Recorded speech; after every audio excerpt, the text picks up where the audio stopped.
ঠান্ডাতেই চাপা দিলেই ঘুম হয়ে যায়। মহাদেবকে বললাম। ও মহাদেবকে। কেন মহাদেব খাওয়া হয়ে গেছে। ও কি খেলি আজকে? আজকে নেট পাচ্ছিস? কি খেলি আজকে অনিক?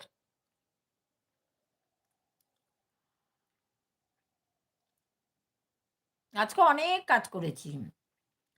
গেছি ফুল, বাজার-টাজার করে ২ টো ব্যাগ কাঁধে নিয়েছি। আর মাছ কিনে নিয়ে এলাম। জানিস তো? আ মাছ, চিংড়ি মাছ আর পুঁটি মাছ কিনে নিয়ে এলাম। বাঁ হাতে করে নিয়ে এলাম।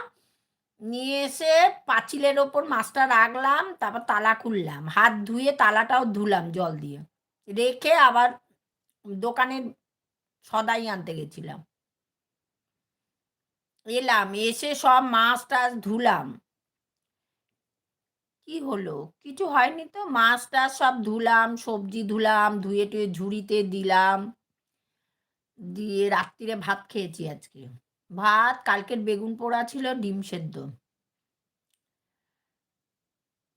তারপরে ভিডিও করেছি, করে-টরে তারপরে মাছের ঝাল আর ভাত। কালকে পুঁটি মাছ সর্ষে দিয়ে